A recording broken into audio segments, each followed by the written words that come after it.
Bienvenido, Quique, de nuevo. ¿Quién lo diría? Más, ¿Quién lo diría? diría? Nadie daba un duro por nosotros, ni una peseta ni nada. Nosotros somos de peseta. Jódete, estamos Pero aquí. jódete al que nos, a la mano negra, porque aquí estamos. Y Qué volvemos. mejor manera de volver visitando la biblioteca de Alejandría de la televisión, ¿no? Claro, sí. Porque nuestro primer invitado, sabe mucho de tele, porque está todos los días escribiendo sobre tele, trabaja en tele, en la televisión pública, y yo creo que sabe mucho de todo. Quizás vamos a recibirlo ya a Héctor Alabatí.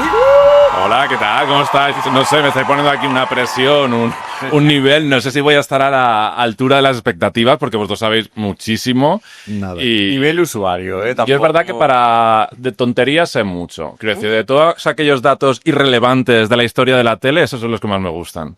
La verdad es que nosotros no tenemos ni idea de tele, lo hemos dicho desde el primer momento, pero por eso nos gusta traer a gente, gente que sepa. Nosotros tenemos mierdecillas, que es lo que nos gusta, en A realidad. mí también me gustan mucho las mierdecillas. O sea, este episodio promete. Yo soy de nostalgia millennial, a mí todo lo que sea millennial me encanta.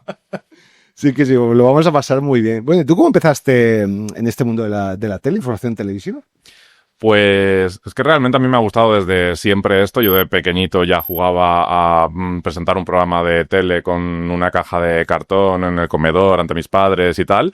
Y hace poco también recuperé unas cintas de cassette que tenía en casa de mis padres de mediados de los 90, en los que yo ya me grababa un programa de radio dándole al play y al rec en el cassette. Con las canciones de la radio, ¿no? Claro, con las canciones de la radio, pasando mi familia por allí fingiendo una entrevista, que dedicaban una canción y ese tipo de cosas. Como que siempre me ha gustado mucho y siempre he sido muy fan de la televisión. Y luego, cuando llegó la época de OT1, ahí me volví absolutamente loco. También coincidió con la llegada un poco de internet a mi vida. Porque, Portal Mix. Portal Mix, pero bueno... ADSL. Luce Portal Mix, Luce ADSL. A la gente esto le puede parecer de la prehistoria, pero es verdad que en aquella época de OT1 estaba un poco internet a pedales, dando sus primeros pasos. No todas las casas tenían internet. Entonces con eso me volví loco y empecé pues a crear como páginas web, blogs, hablando de OT, de series, de televisión. Y es como que ese era como mi hobby. Y luego, simultáneamente, cuando empecé a estudiar la carrera, que empecé estudiando audiovisual, en mi pueblo abrieron una radio y dije, oye, ¿por qué no escribo y propongo hacer un programa de radio? Y me lo aceptaron y empecé y hice un programa de radio que se llamaba Sospechosos Habituales, que estuve haciendo 11 años. Y esa ha sido como, para mí, una gran escuela.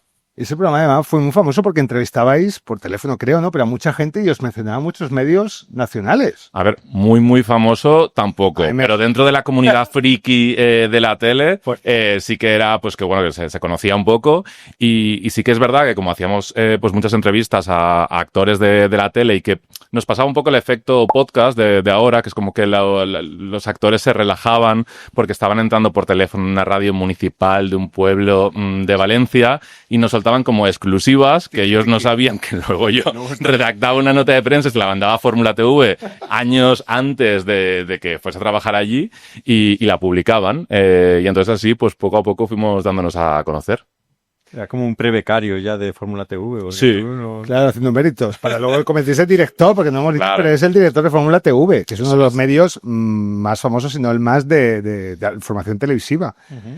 Y bueno, eres un niño de tele de los 90, ¿no? Sí. ¿Qué programas te gustaban? Yo nací en los 80 y entonces pues me he criado, yo creo que los primeros recuerdos de tele que tengo son del nacimiento de las privadas, de principios de los 90 y pues no sé, es que me gustaba todo desde un VIP de Emilio Aragón que siempre... Eso es lo de los triángulos, ¿no? Bueno, tenía muchas versiones. Claro, es que eso era el VIP. Sálvame del Hablamos con el Gloria. VIP Noche, que tenía también allí pues con los bailecitos y todo esto. Luego el Juego de la Oca con Emilio Aragón, Médico de Familia. Es que Emilio Aragón a mí en los 90 me apasionaba y pude entrevistarle pues hace unos años y para mí, vamos, fue como... Es un gran tipo, ¿verdad? Dicen. Totalmente, me pareció súper entrañable. Y luego, pues series de dibujos animados, tipo los Trotamúsicos, series como los Power Rangers. son... Y eso sí, también. Todavía siguen siendo mi pasión, ¿eh? Me he vuelto como un friki ¿Sí? a mi edad de los Power Rangers. Te tengo que dejar yo los míos, que tenía todos así. ¿Los tienes aún? Yo creo que sí. En la... ¿Y no los quieres? ¿Dónde están? Primero. En casa. Wallapop. Es que yo Hashtag Wallapop. ahora estoy en Wallapop recomprando cosas. Yo tenía todos los que le dabas un botón y decían... Esos. Ahora los tengo, pero hubo un momento de mi vida en que sentí que me hacía mayor y que ya no me interesaba eso, y se los regalé a mis sobrinos o los tiré o lo que fuese, y desapareció todo, y tenía de verdad muchísimo dinero de mi familia invertido en comprarme todo eso. Y ahora, hace algunos años, dije, joder, yo es que todo esto lo quiero, y poco a poco en Wallapop me lo he ido comprando, y ahora ya tengo de esos, de todos los Rangers, y me voy a hacer un cuadro que estoy pensando... Qué bueno. Y el juego de mesa, el juego de la Oca, que lo sacaste en uno de tus reels, Eso ¿verdad? también, a ver. Tesoro. Es verdad que yo era como más humilde en mi infancia, y el que yo tenía era uno que habían dado con el bollicao, que yo me escribía como las pruebas y tal, Qué mítico eso. porque no tenía como la parte de las pruebas, solo tenía como lo que era el tablero. Entonces yo me inventaba las pruebas, pero luego limpiando una vez un trastero de mi marido, de la familia de mi marido, de repente me encuentro esto y digo, pero es que existía un juego oficial y yo no lo tenía, no me enteré. Que como la versión premium, que tampoco te creas que era, tampoco es muy allá, pero bueno, está guay. Qué fuerte. Que recuerdo desbloqueado lo de las figuritas. Claro. Y los bollicaos que salía claro, la gente que compraba los bollicaos son Sí, a mí promos no también, compraba y eso, yo- las pegatinas. Mi primer McDonald's fue con 15 años. Muy healthy. Yo estuve en Japón hace unos meses y gran parte de mi viaje ha sido relacionado con los Power Rangers, porque ¿Y no Doraemon? Doraemon también es una serie que me Doraemon. gustaba muchísimo, pero es verdad que los Power Rangers están basados ¿Valenciano? en valenciano. Valenciano. Sí. Y en catalán también, porque allí también se veía TV3 y lo veía un poco en las dos. Los Power Rangers están basados en Super Sentai, que es una serie japonesa, entonces he estado buscando un montón de cosas, he visitado un museo de Super Sentai, mucha fricada. Mucha fricada. Pues nos gusta. De hecho, ¿qué camiseta llevas hoy también? Es que Aquí no hay quien viva es una serie también icónica que me encanta, y Belén es uno de los personajes más maravillosos que hay. Y eso puede ser uno de los mejores looks, un break para un coffee, ¿no? Hombre. Es que esa frase Es que yo la digo mucho. Dice mucho de la serie que tantísimos años después sigan utilizándose todas sus frases, que generaciones que ni habían nacido en ese momento Es verdad. las utilicen y la vean, no sé, dice mucho. No creo que Power Rangers puedan volver porque la producción era bastante siniestra, pero por llamarlo de alguna manera. Pero tú, ahora pensando, ¿qué formatos crees que pueden volver ahora que la televisión está intentando como reinventarse y sacar un poco aquellos formatos antiguos para darle un poco de oxígeno? Yo espero que no vuelva ninguno más. Y mira que yo soy un nostálgico y que durante mucho tiempo como que me ha hecho mucha ilusión que vuelvan ciertas cosas. Pero luego viendo el resultado, cuando vuelve, que nunca cumple las expectativas, es como que creo que, por favor, paremos ya. Y creo que, por ejemplo, Telecinco ya ha recuperado demasiadas cosas en los últimos tiempos, cosas que incluso no han funcionado en el pasado y las está recuperando ahora, como pues Allá tú, El precio justo y más cosas, que yo creo que debemos frenar un poco la nostalgia. Y mira que me encanta, creo que está muy bien recordar, pero a lo mejor es mejor quedarse con el recuerdo, con esa imagen idílica, nostálgica que podemos tener, que traerlo a la actualidad, porque creo que el gran juego de la Oca, creo que hoy en día ni se podría hacer, ni funcionaría, ni tendríamos ese sentimiento que tenemos por el clásico. Fíjate que eso, mucha gente piensa que va a volver y que podría volver, pero ¿verdad? ¿Tú piensas que no funcionaría? Pero porque sería cutre. Y porque el tiempo, ya nadie está 3 horas viendo la televisión y no hay tanto presupuesto. O sea que desde aquí a Telecinco le queremos dar un consejo, que es que pare. Que se puede ahorrar el dinero de esa producción, que nos encantaría, pero... Que se lo Que vea. me encantaría que volviese y fuese igual de mágico que fue el de Emilia Aragón, que creo que luego no lo fue tanto en posteriores temporadas. Es que Pepe... Pero lo veo muy difícil por el contexto actual de la tele, porque los tiempos han cambiado y porque a nivel presupuesto es que nadie va a invertir ese dinero de aquella época en hacerlo ahora. Tú puedes ahora cortar el pelo a una chica como te dé la gana, ni a chico ni a un chico, vamos, pero mucho menos a una chica. A mí me lo cortaron de pequeño jugando al juego. ¿Tenéis Flecky en el juego de casero? Bueno, a ver, el juego jugaba con mi familia y tenía una cuñada que cogió las tijeras y empezó a cortarme el flequillo. Yo entrevisté al Flecky una vez. Sí, qué mítico, ¿eh? Es Tenéis que traerlo aquí. Sí, sí. Pero sí, con la Ouija, ¿no? Porque está muerto, ¿no? ¿Ha muerto? No ¿En sé. serio? ¿Ha hecho un Lidia Lozano? Que no sé. Yo aquí, No, lo entrevisté cuando estaba en la radio de mi pueblo, hace muchos años. Presuponemos señor ya... está muerto. Luego, Claro. Bueno, que den fe de vida. Así... si ha fallecido, de verdad, descansa en paz. Lo siento mucho. No pretendía hacer un lidiado plan. No lo sabemos, es una broma. Pero por si acaso, así la alegría, luego llevamos el Claro. y no el miedo, ¿no? O sea, el susto. De primero nos ponemos en lo peor y ya luego... Así todo es sorpresa para bien. Hombre, No, que ojalá esté bien, y siga cortando el pelo. que sí. Pero bien, hagas rasuraditos así en ¿Y plan. no crees que ahora, con el momento actual de pues estos formatos fuera de la televisión, como puede ser la casa de los gemelos o la cárcel de Alaurín el Grande, no sé muy bien, ¿tú crees que van a poder rescatar, por ejemplo, Hotel Glam, que era una cosa como muy de enfrentamiento, muy bizarra? Bueno, en el fondo ya es un poco eso, ¿no? Yo creo que no se diferencian demasiado. Es verdad que el tipo de personaje es como una versión pues actualizada a los tiempos actuales de las redes sociales, pero son un poco el perfil, ¿no? Sí, además sin guión, ¿no? Son un poco la bruja Lola de la actualidad, ¿no? Sí, son personajillos ahí que hay alcohol, 24 horas, otras cosas también. Claro, Incluso se dice. es otra, que es que también este tipo de formatos en la televisión actual es que no se pueden hacer. Ya se han tomado muchas medidas en todos los talents y realities para que no se vuelvan a producir ciertas cosas y obviamente este tipo de formato no va a ocurrir nunca en la tele. Sí, un punto violeta sería un poco difícil, la verdad. Bueno, y como has visto tú en estos 20 años desde que empezaste tú en programa de radio, ¿cómo ha cambiado la tele? Porque ahora, ¿la tele ya no la ve nadie? ¿O qué? A ver, la tele se sigue viendo, sigue siendo la ventana a la que más gente se asoma, pero es verdad que ha perdido ese poder que tenía hace 20 años. Ya no es una opción todopoderosa como lo era antes. Sigue siendo muy interesante para anunciantes, pero es verdad que en los últimos años ha habido un desapego por parte de las nuevas generaciones con el mando y hay nuevas opciones, que ya no hablo ni siquiera de las plataformas de streaming, porque bueno, sí, eso está y les ha quitado un pedazo de pastel a las televisiones, pero creo que al final las redes sociales, yo tengo sobrinos pequeños que a través de pues un YouTube o de alguna red social están todo el rato consumiendo contenido y para ellos no es una opción poner el mando para desayunar con Leticia Sabater o para merendar con los Power Rangers de la actualidad, que tampoco los hay, ¿no? En la televisión, porque hay un par de canales temáticos, pero no hay mucho más. Entonces, yo creo que por el curso lógico de la vida, conforme vayamos perdiendo a esos espectadores de mayor edad, la tele va a ir perdiendo al grueso de su audiencia. Entonces, no sé muy bien cómo van a conseguir reconectar con el tipo de programación que se está haciendo, que al final hay cero innovación. Pocas veces se consigue atraer al público joven a la tele en la actualidad, salvo momentos muy concretos. Entonces es una crónica de una muerte anunciada, ¿tú crees?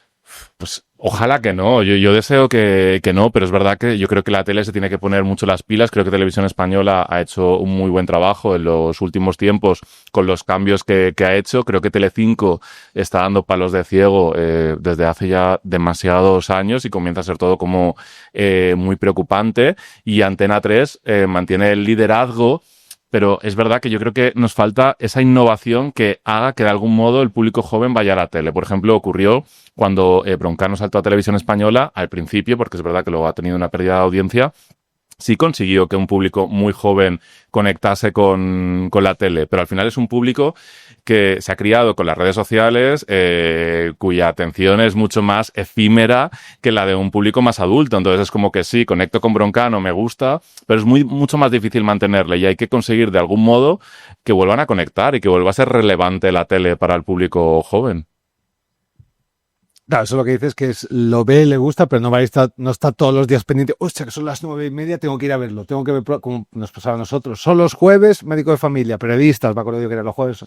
Y hay que verlo, periodistas de los jueves. Tenemos la semana organizada por lo que salía en la tele. Totalmente. Mi semana se organizaba principalmente por las series que metía Telecinco. Yo es que recuerdo que en los 90 era muy de seguir la programación de Telecinco todos los días, a las 9:30. A tu ritmo circadiano. Qué buenas series. Totalmente. Y como que terminaba Motivos Personales en altísimo y te quedabas como, ¿qué? Hasta la semana que viene nada. Hay como... Qué giros, tenía Motivos Personales. Es que solo con la música ya te enganchabas. Y es una serie que realmente no la he visto entera. vi como el arranque, luego la dejé, volví, pero es que la siento como que la viví con pasión a pesar de no verla entera. Porque era intensidad. Hombre, es mi vida la que está en el aire. Bueno, es casi claro. La que está aquí. Tirando ahí el micrófono. Nosotros entrevistamos a un guionista de la serie y Javier Javier Holgado, y Nos ha contado todo. grande. grande. También de la- otras series. ¿Sabes la tercera temporada que iba a ser que Natalia Nadal estaba ciega? No porque se hubiera puesto de whisky, sino porque un giro de guión girísimo, diría. Eso nos lo contó por primera vez en exclusiva en Sospechosos Habituales, Javier Holgado. Ah, sí, pero En aquella época. que parece, bueno, eso no ha querido entrar, Está pero pescado congelado, lo nuestro ya. Ya, pero bueno, está clarísimo. Pero sí que es verdad que Concha dijo que no quería y tal, y ahí no han querido entrar, ¿eh? Pero ahí hubo algo raro que ya se al paso. ¿Cómo es ese cambio de egos? ¿Ha cambiado el tema de los egos? Antes había mucho ego el tema de la tele, ahora menos, porque lo mismo tienes un programa, tienes éxito que no lo tienes. A ver, es verdad que tampoco puedo hacer la comparativa con hace 20 años, porque igual hace 20 años yo no tenía esta relación más estrecha con ciertos famosos a los que puedo entrevistar. Puedo hablar un poco más a corto plazo. Es verdad que esas grandes estrellas todopoderosas de la tele, figuras icónicas que podían hacer lo que les diese la gana y que podían ser unos tiranos con sus empleados y tal, pues eso obviamente, por suerte, ya no está porque han cambiado muchas cosas, muchos contextos y no se va a permitir en la actualidad. Y creo que al final también se han dado cuenta de que la tele ya no es el centro absolutamente de todo y que pues a lo mejor los medios digitales o los podcasts o otro tipo de ventanas también somos importantes y relevantes para ellos y noto como que sí que hay como más cercanía. Tú, por ejemplo, tienes muy buena relación con Leticia Sabater. ¿Cómo es ella? Por ejemplo, pues como la veis, no hay mucho más. Yo creo que es una tía que a mí me parece muy lista. Creo que ha sabido mantenerse, porque en el fondo no es fácil. Ella empezó en 1986, hace 40 años, en el 1, 2, 3 como figurante, y ahí ya enlazó como azafata de la Vuelta Ciclista, chica de continuidad, los programas infantiles y muchas otras cosas, y al final mantenerse 40 años y seguir siendo relevante, te guste o no, pero que al final sigue trabajando con 200 bolos al año, los singles que lanza siempre tienen los videoclips 1 millón o 2 de visualizaciones.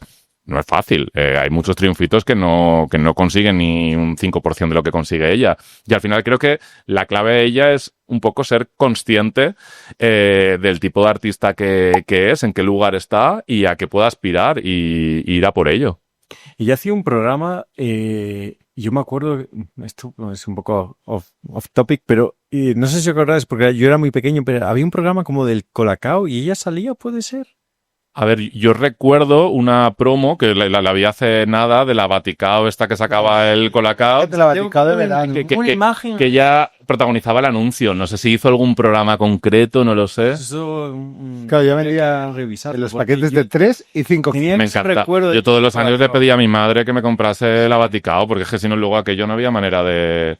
Ya he hecho aquí un movimiento que... Te sabes, que bueno, que luego no había manera de que se fuesen los grumos. Ya a mí no me Pero era gustaba. el Vaticano era una cosa de verano, ¿no? Sí. Pero es que luego, ¿qué hacías? ¿Os acordáis aquello que tenía también una Vaticano y tenía para cantar? Era la Karaokocao o algo así. Karaokocao, Eso claro. no lo recuerdo. Porque cada año innovaban. De hecho, hay un gráfico con todas las sí. Vaticaos de todo. Ah, pues Había que le dabas un botón y giraba y luego cantabas también. Lo tengo que buscar. La mía era como un vasito, pues que tenía pues como para... típico. Sí. así. De hecho, yo sigo... Ahora tengo una especie de Vaticao también para... Porque Para- siempre tomando La de los colacao. capuchinos, Ah, ¿ves? sí, eso- No, yo tomo colacao. Yo me tomo mi colacao vale. y luego al ratito el café. Ah, muy bien. Tu cacao en polvo para no... Yo primero desayuno, me tomo el colacao y ya cuando empiezo a trabajar, entonces mientras empiezo a arrancar con las audiencias, me tomo un café. ¿Con grumos o sin grumos? Me gusta sin grumos, por eso tengo la Vaticao. Ah, vale. Claro, Pues- pero no. Pero... Soy más de Nesquik. Lo que pasa es que Nesquik no tiene la versión 0 azúcar, entonces se pueden decir marca. Sí, sí, ya que está. Pero, ¿leche caliente o fría? Es que esto también es un mundo. ¿eh? A mí me gusta más fría. Está bien. ¿Ves? Lo que pasa es que para el colacao es necesario que sea caliente. Entonces Eso es un drama. yo lo que hago es me caliento un vaso de leche como así, me mezclo todo y cuando ya está disuelto, entonces le echo leche fría y un cubito. El punto de saturación de la leche cambia si es Cuidado. frío o que caliente. Eso que acaba de decir, él te cobra 5 euros en Starbucks, Sí, ¿eh? sí, pero lo hago en casa. ¿Y tienes más recetas de esas? o- Más recetas. La de la paella como valenciano. Hola, qué qué rica. Y no habéis en paella ni nada. Ya, la próxima entrevista la hacemos así, haciendo una En paella. verano, en Málaga. No, en Valencia. Bueno, también tiene mucha relación, bueno, me imagino que con muchos famosos, pero también con el mundo. Cuéntame, ¿cómo? ¿Por qué? Pues es ¿Qué que... va a ser un gallo? ¿Por qué? Pues porque, no sé, pues al final se estrenó el mismo año que OT, que también es un programa que me ha marcado mucho, se estrenaron con un mes de diferencia, y es una serie con la que conecté muchísimo, que a mí me parece que es la mejor serie de la televisión española, con sus altibajos, con sus más y sus menos, como Sus todo. declaraciones de Hacienda, todo. A ver, al final... ¿Quién no? ¿Quién no? Ha durado 22 años. En 22 años pasan Las muchas cosas en las mejores Facturas se familias. pierde. Oye, que típico. todo el mundo salió absuelto, bueno, una persona... Pasan declara. cosas.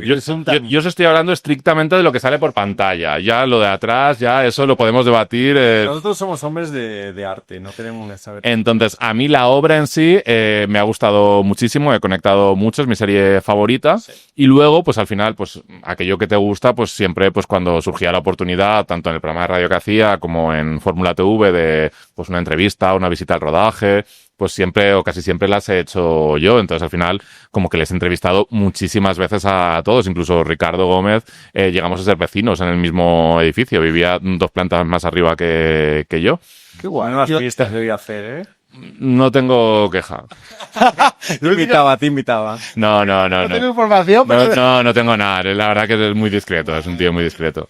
Que bueno, que incluso sabes, hiciste figuración en... Sí, es que tuve ahí como una época en la que cuando terminé la carrera empecé a trabajar en Valencia, pero cuando me vine aquí a Madrid, una época en la que no tenía trabajo, estaba como pues viendo opciones de qué podía hacer con mi vida, pues dije, no sé, me apunté a una agencia de figuración y dije, bueno, al menos mientras estoy sin trabajo, voy visitando rodajes, voy viendo cosas. El bocadillo. Hombre, no era todo por el bocadillo, era más por la experiencia, porque no sé, como que me gusta mucho ir a rodajes. Y estuve como bastante tiempo figurando en Gran Hotel, en La que se avecina, interpreté a un cura, que tengo ahí un plano al lado de Antonio Recio, y cada vez que se emite alguien me escribe, te he visto. Sé cuál es. Que Antonio Recio va a una de estas de curas, sí, jóvenes. Eso es, pues justo el que tiene detrás soy yo, ahí en primer plano. Este que estamos viendo ahora. De hecho, en ese mismo capítulo interpreto a 2 personajes. Por un lado soy un cura y por otro lado está Amador en una hamburguesería y estoy yo como padre de familia detrás de él. Qué bueno eso, ¿eh? Soy un padre de la iglesia y luego un padre de familia también ahí. Y en esta época, pues también fui a Cuéntame varias veces a trabajar como figurante, y en una de ellas creo que era la victoria de Felipe González en las elecciones, y iban los Alcántara pues allá a celebrarlo, a la sede y tal, y coincidió que hicieron una foto fija de ese momento, porque realmente en el capítulo me tienes que ver en plan pausando y tal. Y la utilizaron como portada de esa temporada. Y sí, me la he comprado. Digo, hombre, claro, para una portada que sale. Velvet me di un beso con una costurera que luego acabó liándose con Max Iglesias, así que prácticamente he compartido... ¿Has compartido babas con Max Iglesias? Sí, él contigo. Pero... él conmigo, yo fui primero. Pues claro que tienes tu archivo. Y hablando de archivos, tú conoces muy bien el archivo de Televisión Española, que eso sí que es una biblioteca buena, ¿eh? Pues los últimos meses estoy en De Corazón haciendo una sección que se llama Los Superagentes de la Tele, junto a mi compañera Almudena Lizana, que también es de Fórmula TV. Y la verdad es que está muy guay, porque es una sección que tiene todo lo que me gusta, que al final es bucear en el archivo histórico para repasar programas icónicos, series, trayectorias, y encima lo grabamos en los propios archivos, donde están ahí apiladas todas las cintas y tal, y es muy guay. Es que como seas alérgico al polvo ahí. No soy alérgico al polvo, por suerte, pero es muy guay pasear por ahí. A mí me encanta cada vez que vamos, y tengo la suerte de que, además de grabar ahí, grabamos en otros rincones, no sé, pequeños rinconcitos que no conozco de Prado del Rey, y es muy guay ir descubriendo sitios que no conoces, en almacenes, en platos que utilizan para cosas de radio, y es muy guay, tenéis que verlo. Tiene amianto también, ¿no? También. Ya no, ¿eh? Por suerte no, todavía, no me he encontrado. Y bueno, bucear también por todo el atrecho de Televisión Española debe ser la bomba. Ese teléfono de Rafaela, creo que habéis usado, transparente. Es muy guay. La Bruja, Avería, también nos trajeron una réplica. Hemos hablado también de Cuéntame, nos han traído elementos de atrezo que tenían guardados. No sé, es que... Porque ellos guardan todo, ¿no? Todo no se guarda, porque al final por una cuestión de rentabilidad, no hay tanto espacio para guardarlo todo. De hecho, por ejemplo, en el Benidorm Fest, todo el atrezo que hay, los props, todo lo que se pone en el escenario, el 95% acaba en la basura, pero porque es más rentable volverlo a hacer si se necesita que tener todo eso almacenado. Según tengo entendido, se suelen guardar de Benidorm como pues de la actuación ganadora o de las más relevantes, algún elemento como el trono de Melody, la teta gigante de la actuación de Rigoberta Bandini, este tipo de cosas, pero todo no es posible. De hecho, se vio cómo se tiraba el anterior Benidorm Fest el atrecho de Sonia y Selena, que es una metáfora, un poco... Una pre-metáfora. De lo que estaba pasando. Pues te juro que eso me hubiese encantado quedármelo. Hubiese quedado muy bien. Yo tengo una terraza aquí en Madrid que ahí puesto Sonia y Selena, me hubiese quedado maravilloso. Era como verde, además, ahí. Sí, verde y rosa, ¿no? En plan Wicked, sí. Sí, qué fuerte. Por cierto, hablando del Benidorm Fest, que este año, claro, no vamos a Eurovisión. ¿Crees que va a perder fuelle este año? ¿Cómo lo ves tú, este Benidorm? Creo que es un año decisivo, porque al final gran parte del público que sigue las preselecciones de Eurovisión, o la mayoría, es porque su objetivo es conocer quién es el representante de España de Eurovisión. Pero es verdad que en los últimos años el Benidorm Fest ha ido pues consolidándose muy bien, que ya es una marca con cierta entidad propia, y que creo que si todo se hace correctamente y pinta muy bien este año, porque han puesto a un escenógrafo, a Sergio Jaén, que es el responsable de la propuesta ganadora del año pasado, que se está trabajando desde mucho tiempo antes de lo que se ha hecho en otras ediciones, creo que puede ser un gran espectáculo, y encima en la gala final y en las galas en general se va a hacer un homenaje al 70 aniversario de Televisión Española, que es este año. Entonces creo que puede ser algo muy grande. Y es verdad que en estos momentos, puede que el Benidorm Fest no sea tan sumamente relevante para todo el público, pero en un contexto en el que no hay tampoco una grandísima competencia, porque el sábado pues sí tienes a Got Talent o Atrapa un Millón, pero si de repente te plantan una gala que realmente es potente, que tiene a los finalistas, que va a tener a Chanel, que vuelve por primera vez a Benidorm, que va a tener cosas, guiños, momentos históricos de la historia de televisión española, pues puede que atrape y acabe consolidándose. Yo es lo que deseo, pero es verdad que a priori creo que lo tienen mucho más difícil, pero ojalá rompan con esta previsión. Sí, porque el tema de la canción, ¿no? Que es lo que decíamos, que estamos pendientes, ¿qué mandamos? ¿Funcionará? ¿No? Que se debate, pues se pierde, ¿no? Que Claro. se difumina en ese momento que se elige la canción. Claro, yo creo que parte de la relevancia del Benidorm Fest son todas las polémicas, los eurodramas que se generan en torno a esto. Si no vamos a Eurovisión, pues por ejemplo un Zorra no se va a debatir en el Congreso Chanel si es apta, si no, porque al final siempre se lleva a la política y se aprovechan del tema, y al final si no va a ningún sitio no sé si se va a generar, que lo mismo sí, porque estamos en un país en el que todo genera polémica, pero no va a ser lo mismo. Así que, pero bueno, puede que tengan otras armas, espero que sí, y que pueda consolidarse. Al final en Italia el Festival de San Remo se ha consolidado y sin necesidad de que esté vinculado siempre a Eurovisión. De hecho, el ganador no tiene por qué ir a Eurovisión, lo decide si va o no va. Sí, o destroza plantas y luego ya está en el... Por ejemplo. Porque hay cosa más antigua, el festival de... italiano. Italia en general. Pero el festival ese sigue un festival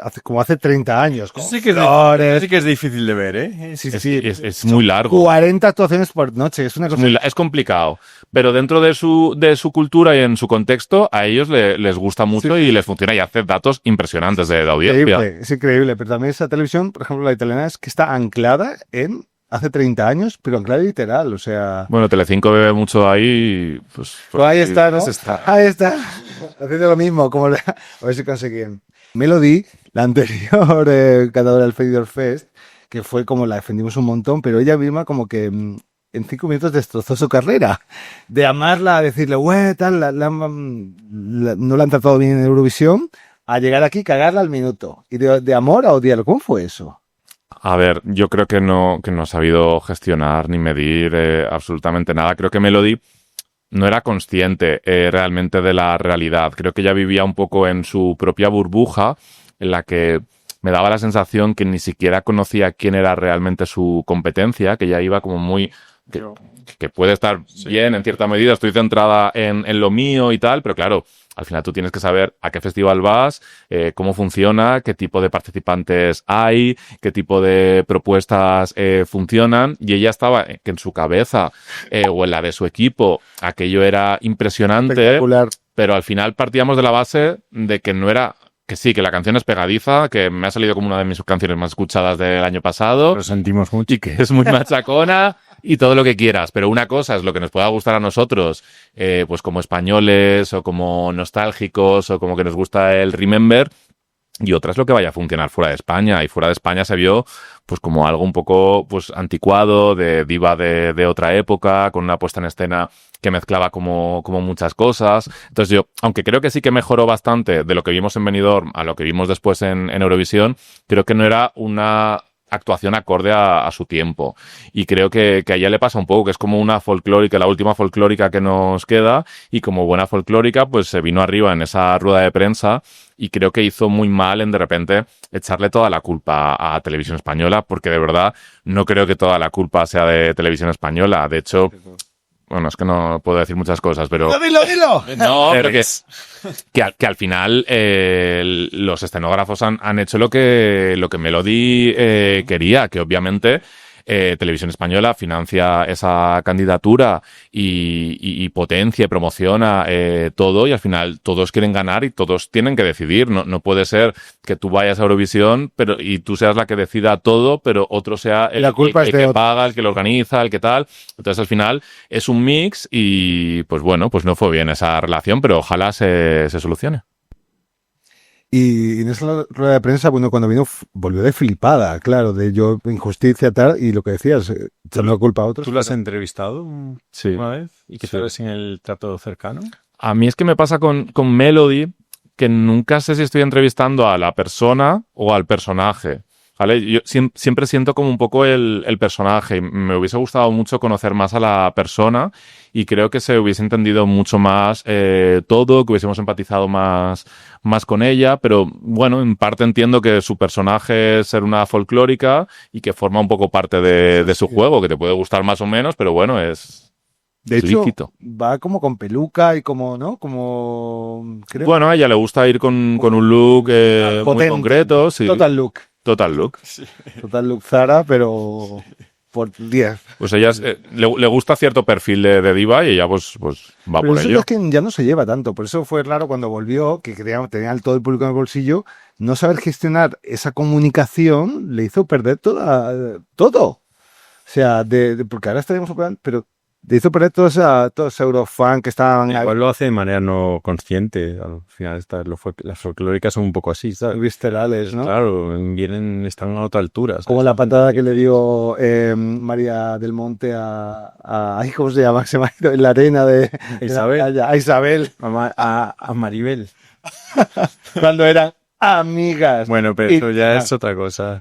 Pero bueno, no sé, sí que es verdad que a veces parece como que el personaje se comió a la persona, ¿no? Con ella, porque nunca sabes ella o si es así, wow, y si y se actúa también fuerte que nadie la asesore. Por eso yo me decanto mucho que ella es así, simplemente, que es su manera de ser, y por su crianza, por lo que sea, por todo lo yo que creo pasó que- en su vida.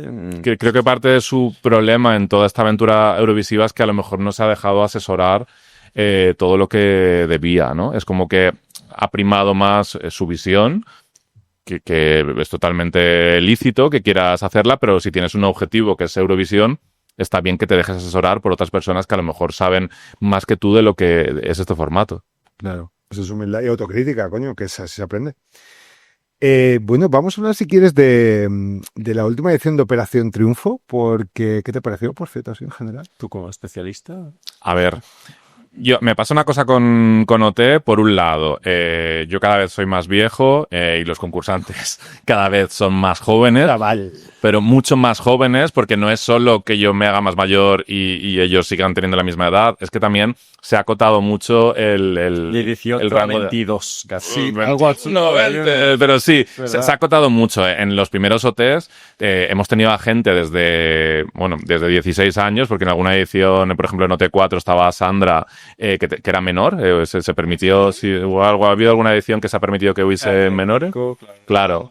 Phineas Club. Dormía en una habitación aparte, porque era menor. Aunque luego ella decía que tenía miedo y se acababa uniendo a la habitación del Estoy resto. un poco Dormir campamento, ahí, es un poco sórdido, ¿eh? Y hemos llegado a tener tórax, pues claro, hay que dormir ahí. Hemos llegado a tener concursantes de 30 y pico, como Chipper. Juan por Camus, ejemplo. no, Juan Camus. Juan Camus tenía 29 o 28 o algo así. Estaba ahí, Jet Li. Había que verle el DNI. Que por cierto, hace poco, revisando unas cosas de archivo de televisión española para una sección, me salió que Juan Camus hizo un cameo en Aladina, que de verdad lo tenéis que ver, es impresionante guay. ese momento. Es como que un personaje de Aladina lleva a Juan Camus para reenamorar a su novia, Lidia San José. Y es como... qué ojo, cierto. Oye, ¿has entrevistado tú a Juan Camus? No. Porque es como un ente ahí que nunca... Es una espinita que tengo porque de OT1 he entrevistado a todos los concursantes, salvo a Juan, con el que me he cruzado varios mails, yo solicitándole entrevistas, y él amablemente me ha dicho siempre que no. Nosotros ni nos ha contestado. O sea, No. qué guay. Te hablo de hace 10 años, ¿eh? No, ahora no lo he intentado. Que él sigue ahí, acaba de sacar justo hace un mes un nuevo single. Bueno, Juan Camus saca todos los días un single. Sabes que ha sacado Mi música es tu voz 2, Mi música es tu voz 3 y no sé por qué número va. 21º. Y mi música es cero reproducciones. Bueno, que no he terminado de deciros que la edición Perdón. actual de OT la he disfrutado porque siempre disfruto OT, pero es verdad que cada vez me cuesta más emocionarme tanto y tener esa conexión que tenía en otras ediciones. Y en parte creo que es, y creo que tampoco hay solución al respecto, que los concursantes cada vez están más formados porque, bueno, pues todo ha cambiado mucho en los últimos 20 años. Tienen acceso a Internet, a YouTube. Aunque no tengan recursos, se pueden formar por otras vías. Están muy habituados a las redes sociales, a mirar a cámara, a hablar, a todo esto, a las entrevistas.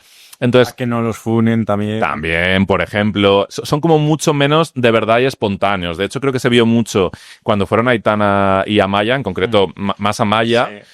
Ese contraste de Esta edición la ganó Amaya. Esa hora que estuvo Amaya, ganó Amaya. Es que Amaya tiene eso, que es imprevisible, puede decir cualquier cosa, aunque sea inadecuada, pero como la dice Amaya, le dice de ese modo, te entra muy bien. El dúo, o sea. Y el dúo. Aitana estuvieron- Entonces, me falta como esa magia. Estaba esa gran diferencia, ¿no? Como Totalmente. Ellos estaban como, parecían, pues eso, pues gente NPCs totalmente alrededor de ellas dos, que llenaron, pues eso, yo estuve 1 hora y media viéndolo y dije, hostia, es que esto es lo Yo creo que ha sido el momento, el mayor número de minutos que he visto del directo de OT de esta edición, ese momento, que el resto lo he seguido mucho menos. Pero creo que tampoco le podemos echar la culpa a Yes Music porque creo que tampoco es culpa suya, porque la solución no pasa por coger a concursantes menos formados, porque si son más cantantes amateur de karaoke van a funcionar mejor, y tampoco puedes conseguir encontrar a gente virgen que tenga un poco esa esencia de OT1, OT 2017. Es que eso es difícil que vuelva a pasar. Entonces, no sé cuál es la tecla a la que hay que dar para que se vuelva a repetir el fenómeno de otras ediciones. ¿Tú crees que hay que dejar un tiempo de barbecho para que el formato se oxigene un poco? Sí lo creo. Creo que es un formato que vive mucho de ciclos que suelen ser de 3 ediciones y la tercera siempre suele caer bastante. Flopear. A excepción de la época de Telecinco, que si no me equivoco me parece que fueron 4 ediciones y creo que duró un poco más por el efecto Risto Mejide, que durante un momento canibalizó bastante el formato y hizo que se estirase un poco más. Y diría que en esta última tanda de Prime creo que se ha quemado ya con la segunda. No sé, creo que Prime no es el lugar adecuado para OT. Creo que OT tiene que estar en televisión española. ¿Por qué crees que Televisión Española es el sitio? Porque creo que es un formato que si lo dejas en Prime, por un lado, es un poco teletienda a todo. Ahora han quitado ya los pases de micro, ya no se emiten gratis en YouTube, ahora tienes que pasar por Prime para verlos, en la zona TikTok, la zona no sé qué. Veo como mucha publi. Están muy limitados por el tema de derechos, de que no pueden cantar cualquier cosa. Es el...